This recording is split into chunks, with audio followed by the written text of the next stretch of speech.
करवा चौथ की कहानी। करवा चौथ साहूकार के साथ लड़के वाली यह पौराणिक संपूर्ण कहानी।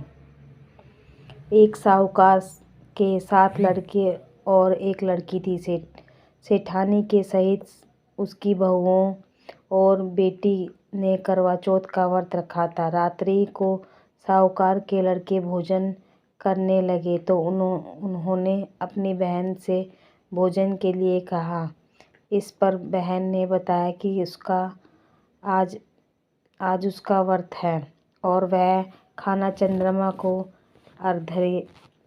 अर्घ देकर ही खा सकती है। सबसे छोटे भाई को अपनी बहन की हालत देखी नहीं जाती और वह दूर पेड़ पर एक दीपक जलाकर चलनी की ओट में रख देता है, जो ऐसा प्रतीत होता है जैसे चतुर्थी का चांद हो।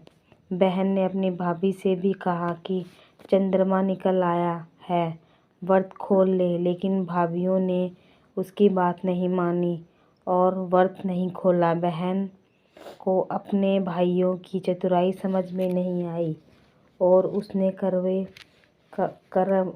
से अर्घ देकर खाना खाने लगी। एक निवाला खा लिया। जैसे ही पहला टुकड़ा मुंह में डालते ही उसे छींक आ जाती है। दूसरा टुकड़ा डालते ही उसमें बाल निकल आता है और तीसरा टुकड़ा मुंह में डालती है तभी उसके पति की मृत्यु का समाचार उसे मिलता है। वह बेहद दुखी हो जाती है। उसकी भाभी सच्चाई बताती है कि उसके साथ ऐसा क्यों हुआ।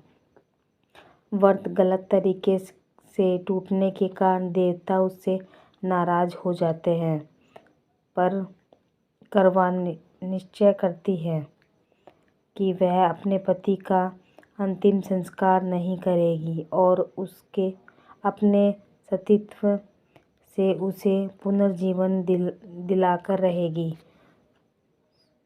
शोकातुर होकर वह अपने पति के शव को लेकर 1 वर्ष तक बैठी रही और उसके ऊपर उगने वाली घास को इकट्ठा करती रही। उसने पूरे साल की चतुर्थी को व्रत किया और अगले साल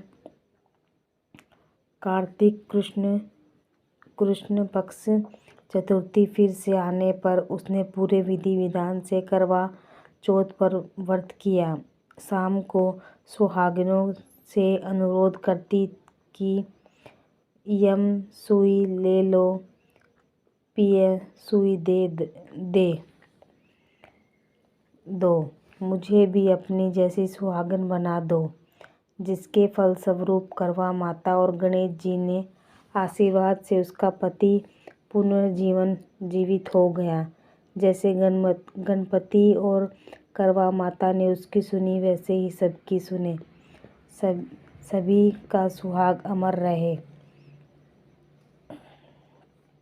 जय हो करवा माता की जय।